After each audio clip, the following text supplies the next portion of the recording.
Good afternoon. Today we're going to cover Navigating Seed Catalogs Part 3. And so what we're going to discuss today will be about seeds and different terminology associated with seeds, and then also getting plants and bulbs, and we're going to cover all that terminology today. So let's go ahead and get started, and we're going to start specifically with seeds. And so seeds are the most common way that we get our garden plants, right? So, but there's different ways that you can sow seeds. You can either do direct seeding or indoor seeding. And so we're going to talk about this over the next couple slides. So we're going to start with direct seeding or direct sowing. So basically what this means is you're planting that seed or the bulb. So like if you have onions or garlic or things like that, you'll be planting those seeds or bulbs directly in the ground. So then we need to know, well, when do we need to, what plants can we direct sow and when should we be doing this? Well, I have a list here that covers, so lettuce, onion, garlic, beets, spinach, radish, carrots. So that's just a few examples of things that can be direct sown into the ground. And this can happen as soon as you can get out in the spring. So these plants can all tolerate some cooler temperatures like what we're going to be seeing here over the next week or so, and they can tolerate that. They're fine with that.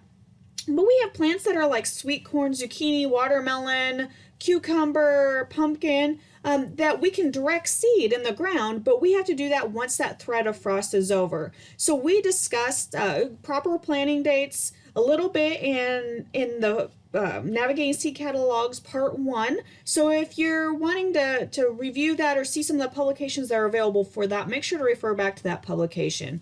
And so I have an example here of a seed catalog.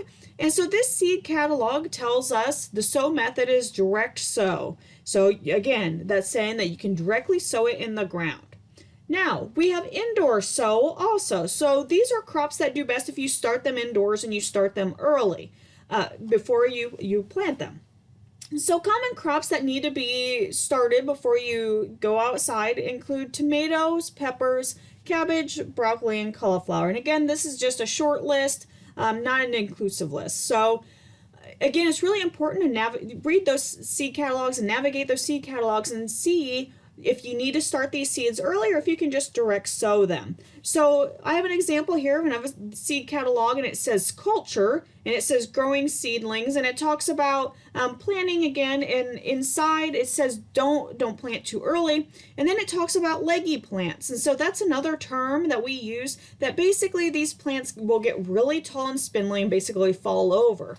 Now this happens usually because of lighting issues, and so that's an important thing. If you're doing indoor sowing, you need to have proper lights and grow lights and stuff like that, so these plants don't get leggy, because if they get leggy, they just don't do well at all out in the garden. So again, you have to have those lights really close to the plants, and then you move them up as the plants move. And so again, preventing them from getting really tall and spindly basically is what leggy means. Again, it gives directions, so it's really important to follow these directions. It'll tell you to sow a 1/4 inch deep in these flats. Really important to use soilless mixes. And so any of your local garden stores will have these soilless mixes.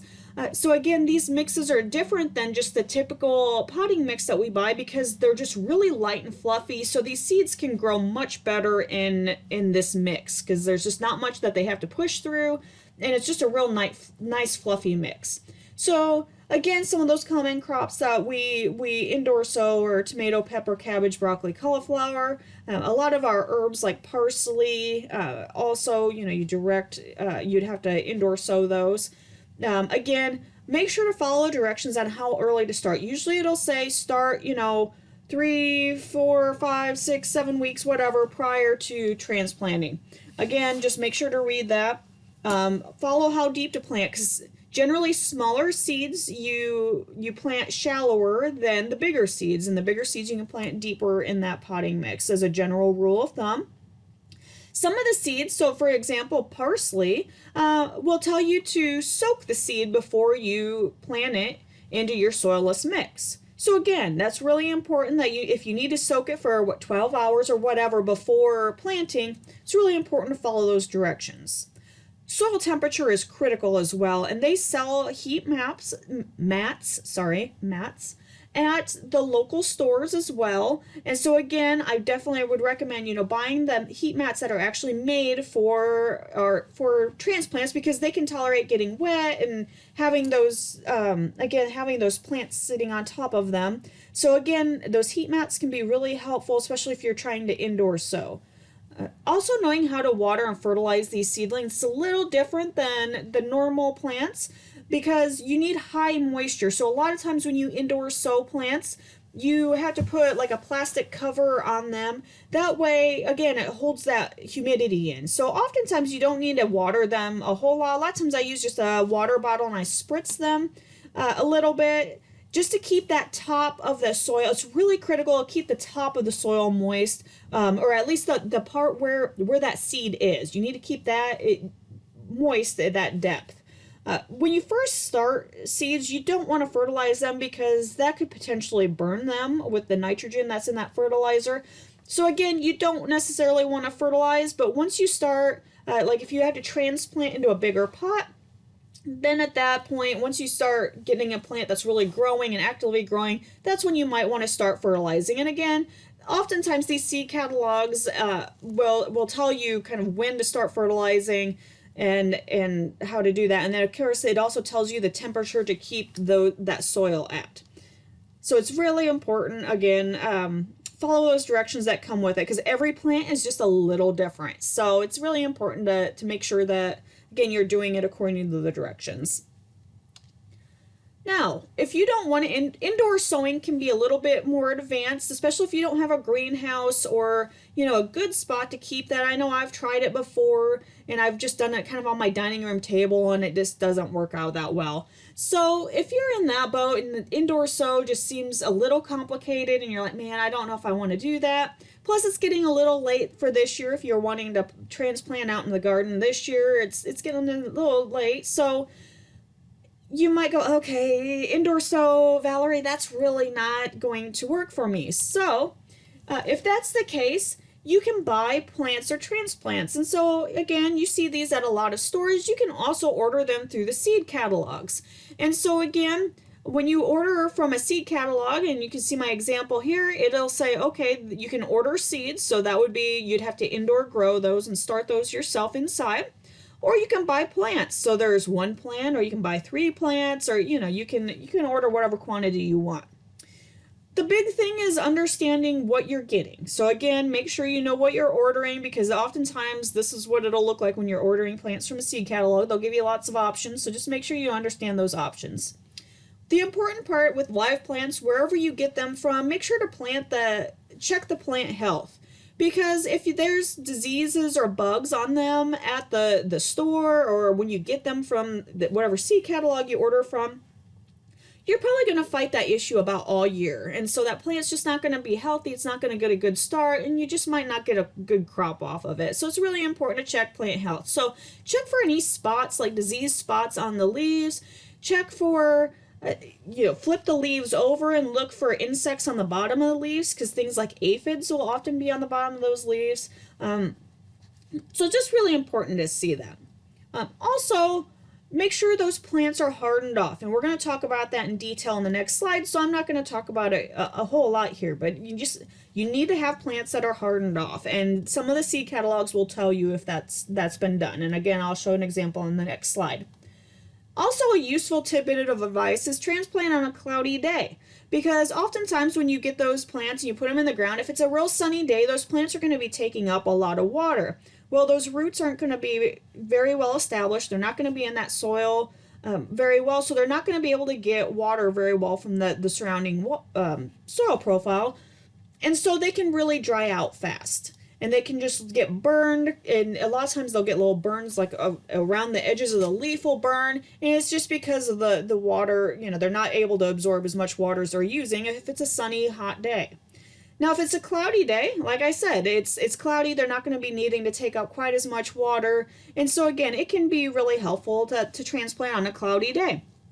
Again, that doesn't always happen. It just depends on the spring.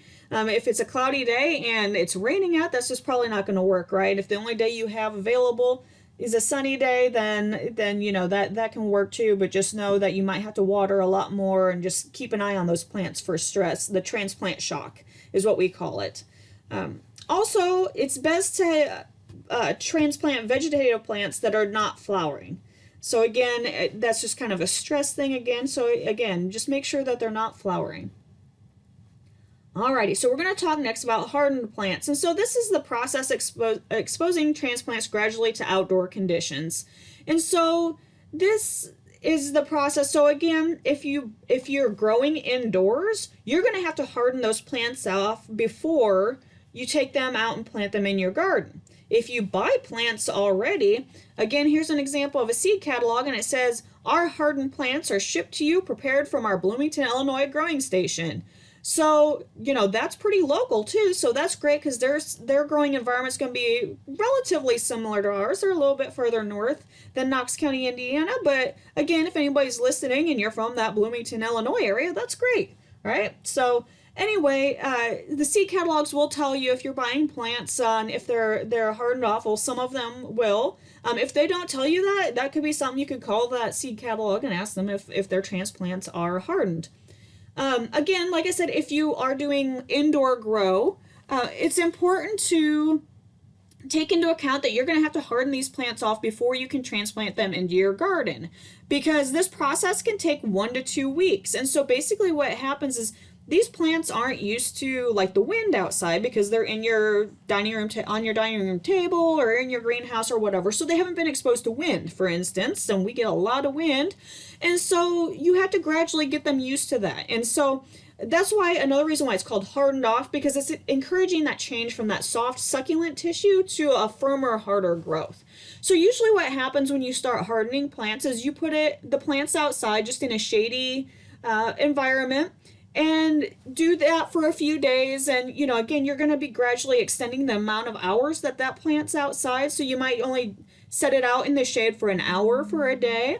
The next day you might increase that to a couple hours, and so on. And you just keep you know, expanding the number of hours it's sitting outside. And you also gradually get it out into the sun as well. So again, it's just a very gradual process to get those plants just used for the sun. And just the brightness of that UV light and that sun, and also getting them used to the wind and the other environmental conditions outside. So again, that hardening process is really important if you're doing indoor grow and if you're buying plants from the stores or from the seed catalogs. All right, so a term specific to sweet potatoes is slips. So if you are ordering sweet potatoes, so this was, I learned a lot about sweet potatoes when I moved to southern Indiana, because I grew up in northern Indiana, and you cannot grow sweet potatoes in northern Indiana because our growing, we just don't have a long enough growing season to grow sweet potatoes. So when I moved to southern Indiana, I'm like, man, I love sweet potatoes. I'm going to try my hand at this. So you get slips in the mail. And so originally I didn't realize that. And so they come in a box. So you order them through the seed catalog and they come in a little box. And the box will say open immediately. And they're serious, because if you don't open immediately, these little fellers can dry out.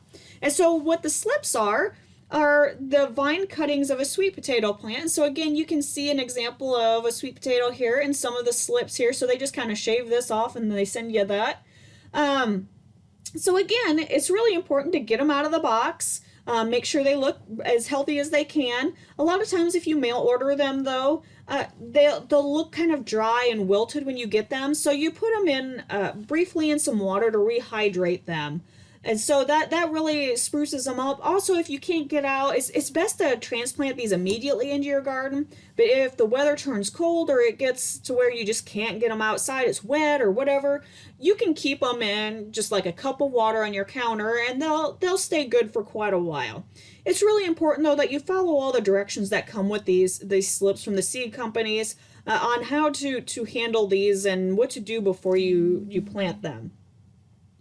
All right, so next is bare roots. So bare roots are dormant or not actively growing perennial plants that the nurseries dig up, and they store it without any soil around the roots.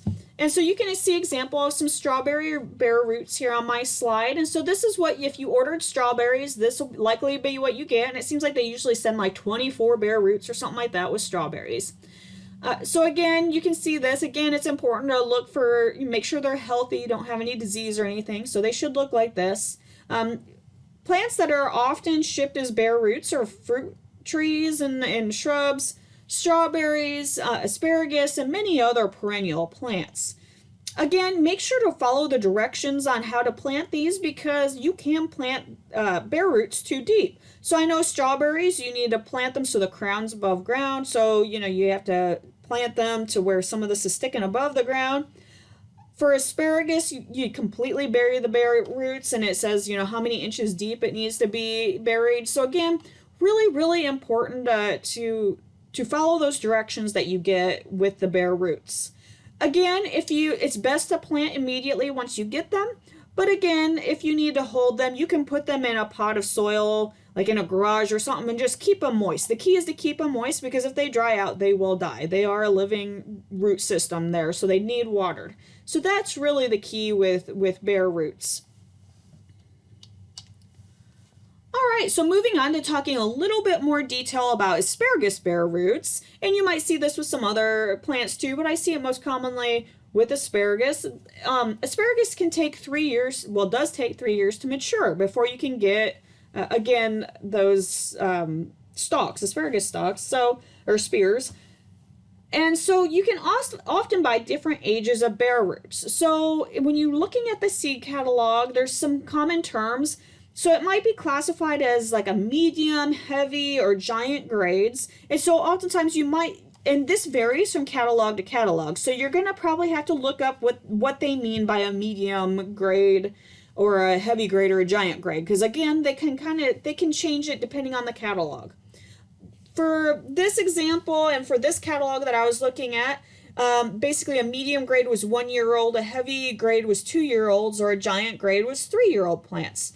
So again, those grades represent the age of the plant that's being sold to you. So all of these are usually, good quality and, and good options. And so honestly, the choice will depend on ultimately how much you want to pay because obviously a 1 year plant is going to cost a lot less than a 3 year old plant just because that nursery has spent a lot of time and labor on keeping that plant alive and healthy for 3 years. So they're going to charge a little bit more for that. So again, keeping in mind pocketbooks might be a little tight. So, a 1 year old plant might be better for you. But it also depends on how long you want to wait for spears. So if you buy a 1 year old plant, you're going to be waiting a few years before it's even going to start producing spears, whereas a 3 year old plant, you're going to be getting spears maybe a little sooner. Alrighty. Again, follow all those directions because a lot of times they'll also have directions on when you start harvesting and, your first year only harvest X percentage of the spears and stuff like that. So again, they do have some harvesting restrictions regardless. So make sure to follow those harvesting restrictions as well. All right, so we're going to move to tomatoes because tomatoes are definitely one of the most common things that a lot of gardeners want in their garden because everybody loves tomatoes, I think, except for me. I'm sorry, I'm a weirdo. I'm not a fan of tomatoes. I do like ketchup and some other salsas and stuff like that, but I'm not a fan of tomatoes other than that.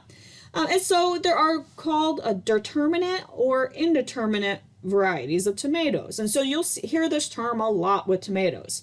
So the determinate varieties are more bushy and they only get about 4 foot tall, maybe less, maybe a little more, but for the most part they're right around that 4 foot mark, which is really great because they are just more manageable because again they're more compact and manageable. A lot of times these determinate varieties are really good for containers. So if you're wanting to do this in a container, you want a determinate variety, and oftentimes it'll say good for containers or patio tomatoes are great because those are, it's kind of in the name, it's good for that container because you can set them on your patio, right? The one other thing about determinants is that the crop bearing is over the course of just a few weeks, so about 4 or 5 weeks, and then they're done. Personally, I like crops that are kind of done fairly quick. It's kind of it's kind of sad, but it's kind of a good too, because after a while it's like, oh man, I'm just so sick of harvesting. I don't want to harvest anymore. Also, I tend to can things a lot, so I like things to be coming on all at once and then kind of being done, because you need a lot of tomatoes to make sauces and juices and stuff like that. And so, again, I like it to kind of come on fast and strong and be done with, and then I can be done and dispose of the plants. Again, kind of depends on what your plan is, as I mentioned in one of the first Navigating Seed Catalog program, was what it depends on your plan also. The other nice thing about these determinate varieties is they don't need much for staking. So you can go to any of your garden stores again and buy just like a cage, and usually those cages will hold these determinate varieties up. So again, that's nice. You don't have to, build a fence or go crazy with these. All right, so they also don't need a ton of pruning or sucker removal for good crop yields. You can kind of just plant them and be done with them and let them go. So some examples of determinate varieties include Rutgers, Roma, and Celebrity. And again, a lot of times those seed tags or those plant tags, like if you go again to one of your local box stores or garden stores, it will tell you oftentimes if it's a determinate or indeterminate variety.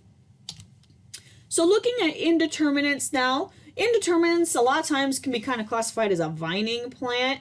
They can get huge. So they can grow 6 foot tall or more. I've seen some that are up to like 11, 12 foot. So again, these plants get huge because they just grow and grow and grow all season. They also flower and bear fruit over the course of pretty much the entire growing season. So again, that can be nice if you want a steady supply of tomatoes all year for, snacking, if you really love tomatoes. That's great for you. That will work great for you, like in community gardens and things like that, where people might come in and out, fairly frequently and over different times of the year might be a good option. But again, they can get 6 to, 11, 12 foot tall. So you need a lot of space for them. And you also require staking and caging for those plants because they do just get huge. Now, the cages at your local store will probably not hold these plants up. They will grow up and over them, and then they'll fall up and over them and onto the ground and start creeping across the ground. So staking really is best for these, and so you might have to get actual, wires and fence posts and stuff like that to stake these guys up, because you need something that really can handle that weight of that plant, because these plants get heavy. If they're staked, they probably will need suckers removed, and there's a picture here on sucker removal.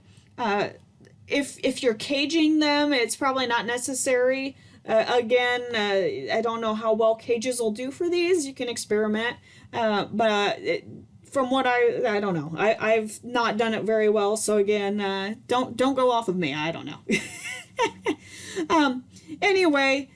Usually, again, the suckers, there's just an example of kind of pinching some of this is a sucker right here. And so, again, you want to wait for the 2 leaves to form here, and then you can start removing these suckers. Again, the packaging and the labeling, it might say IND for indeterminate, INDET, or it'll just say indeterminate. So again, most of the time it'll be on a stake or in the seed catalog somewhere that it'll tell you if this is an indeterminate variety. So examples include Sungold, Big Beef, Big Boy, and Brandywine. So just a few examples of indeterminates. Alrighty, so moving on to green beans. So green beans definitely have a lot of terminology, and every catalog kind of uses different terms, so it can get confusing pretty fast. So sometimes you'll see them referred to as snap beans, or string beans. And so what this is referring to is the fiber that's on the seam of the pod. So if it has a string, if it's a string bean, this will have a fiber right here, and it'll be real stringy, right? Makes sense. If it's a snap bean, it'll not have that string there. Sometimes they'll also call them stringless beans or something like that, but most of the time they call them snap beans. So again, if you don't want that fiber, get a snap bean. There's also bush, All right, so then there's bush beans. So that's another thing that's often common, and that's not referring to, the brand that we see at the grocery store, right? This is referring to how this plant is growing. So these bush beans do not need trellised. The plant's a very compact plant. A lot of times I get bush beans. They're about 1 to 2 foot tall. Now that doesn't mean they won't fall over, because they tend to kind of roll back and forth with the wind, and they'll fall over. But they don't need trellis. They just kind of flop around, and it's no big deal. So I like that they're compact. It's, again, good if you don't have a ton of space, or if you're worried about shading other plants nearby, it can be a problem. And again, harvest occurs over a short time. So if you notice with me, I like things that kind of come on strong and then they're done pretty quickly, because again, it helps with canning. If you're wanting to can, again, getting the high yields real fast is most useful, because it takes a lot of green beans to pack into a can. So again, just those considerations. It depends on your plan and your goal and what you want. So again, bush beans might not work for everybody, because there's also pole type beans. Sometimes they're also called viney or runner type or whatever. Again, seed catalogs might call them slightly different things. These you can harvest probably over a longer period of time. They do require trellising of some sort, because they can get 6-7 foot tall. I know a lot of folks, what they do is they'll get like livestock panels or fencing, and you can even, bend them over and kind of make a walkway, and then you can have the beans kind of growing above your head, which is always kind of fun and neat too. So they tend to yield more, and again, you can have them in a relatively small space, but they can cause shading. So again, if you have, that small space and you're trying to plant other stuff in that area, might be difficult. But if you can, again, depending on how you trellis them, that can kind of help with that. And depending on where you put them in the bed, that can help too. Okay, because you can put them on the edge of the bed, and again, just know which way to, face them. That way, northeast, southwest type thing. Because again, knowing where the sun is coming from in that garden, again, it can cause shading depending on where those pole beans are. All right, so there's half runners, and so basically what these do is they fall in between a bush bean and a pole bean. So again, they're kind of medium height. Again, might have different titles for this or descriptions on these, but there are some that fall kind of in the middle.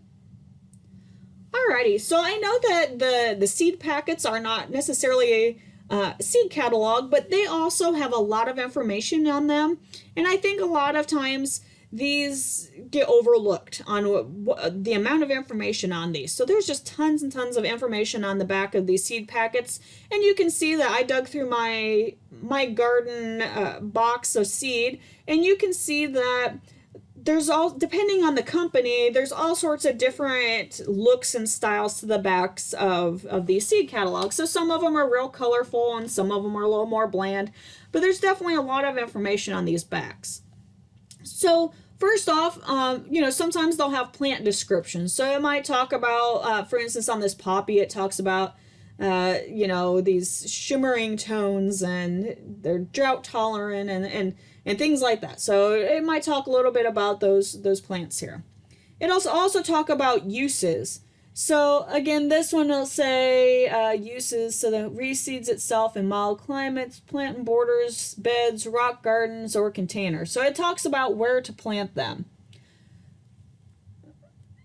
All right, so weight and number of seeds. So again, a lot of times there'll be a weight or a number of seeds. On this one on the far left, you can see that this has 35 seeds in it. So that's really useful when you're trying to plan your garden and you're going, okay, I have a 5-foot long row. How many, seeds do I need for that 5-foot row?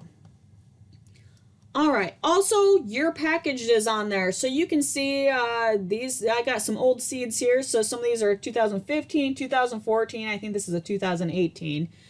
So it'll tell you the year package. Now this is really important because you can hold seed over time, or a lot of times you'll have a little leftover seed from year to year, and that's fine, because I would say within the first year or two, or if you get it in 2018, 2000, if you really need to try and use it up by about if you got it in 2018, probably 2 years, so about 2020 or so. Now that's not necessarily the case. A lot of times seed will germinate and be fine for longer than that. But if it's smaller seed, the smaller seed doesn't seem to last nearly as long. Usually that's like literally that year and then by the next year the germination drops substantially. So, but bigger seed will last a little bit longer.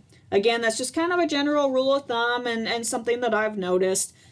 But again, I know a lot of folks ask that question about how long is seed good for, and so that's one way to know. Also, you can do germination tests. So basically, you just damp a moist paper, dampen a paper towel, and then you can put seed in it. You probably want to put that in like a plastic baggie, and then you can check on it, make sure it stays damp, and then you'll be able to see, okay, how many seeds, if I planted 10 seeds, how many of those germinated? Okay, that's probably what my germination rate is. Then if 1 out of 10, germinated, that's pretty low germination rate versus if 9 out of 10 germinated. All right, so the seed packets will also have planting directions. So it'll include how deep to plant seeds, what zones to plant in, which, as I mentioned in the first set, that zones are really important for perennials, not as important really for our annual plants. Spacing will be important. It'll be on there. So it'll have spacing within the row as well as spacing between rows. So it might be 5 inches between plants in the row, but you need to have 12 inches between the different rows. It'll have also light and water requirements. Most of our vegetables are full sun, so they want, lots of light. Let's see. And then water, again, general rule of thumb, about an inch of water a week is what most of our plants need. It'll also explain if you need to plant inside or if you can direct sow those. So again, and then if you have to, so this says direct seed in well-drained locations. This one is going to be seed indoors 6 weeks prior to transplanting. So there's that example that I said that it'll tell you that, and it'll say that in the seed catalogs also. It also tell you how tall to expect those plants to get. Now, I've noticed that, it might say that it's 12 inches, but I get plants sometimes that might get up to 14 inches. So again, that height's just kind of a rough guess on what that's going to be, or kind of an average height of what those plants get. It'll also tell you when to plant. So again, a lot of times it'll say plant when threat of frost is over, or you can plant as soon as you can get into the garden in the spring. So that's basically what you'll see, the most common things you'll see on the back of these seed packets.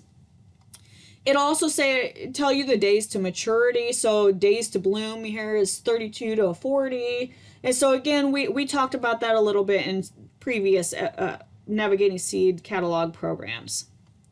It'll also tell you harvest, and I know sometimes they'll talk about harvesting when peppers, here we go, it talks about harvest when skin's firm and red, and talks about really when to harvest. So I know with some of the zucchini stuff, it'll say, harvest when zucchinis are X inches long, X inch diameter, things like that. So it'll give you some descriptions on when to pick to get the best flavored, fruit off your crop.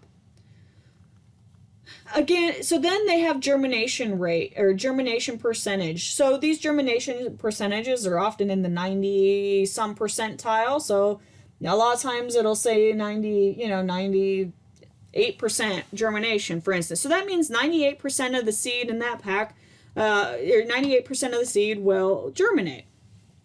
So again, if you're wanting to fill a certain area and you're like, man, I need exactly 35 plants to fill this area, but the germination rate's 90%, you'll probably need to get 2 packets of these sweet peppers, right? That way you have enough seeds or enough plants to fill that area. Again, it's going to be important to know because, again, plants will die too, especially if you do indoor grow, and even if you buy plants and put outside. Again, that germination rate helps a little bit on the front end with that and planting so you have extras. All right, so with that, I just want to thank everybody for participating in this program today. Again, my name is Valerie Klingerman. I work for Purdue Extension in Knox County, Indiana, and I'm the Ag and Natural Resource Educator here. You can find more information at my Facebook site. That's at Purdue Extension Knox County ANR. You can find information on our website, including my other contact information, so my phone number and email address, and everything's located there, as well as I will post upcoming programs on this website and other updates. So with that, again, I want to thank you. I also want to say thank you to other folks at Purdue that helped with reviewing this presentation and providing a few slides of this presentation. So Liz Maynard, Scott Monroe, Rosie Lerner, John Orick, all were very helpful in creating this presentation. So I hope you enjoyed it. I hope it helped. And again, if you have questions, reach out to me and I'll be more than happy to help you out. Thank you.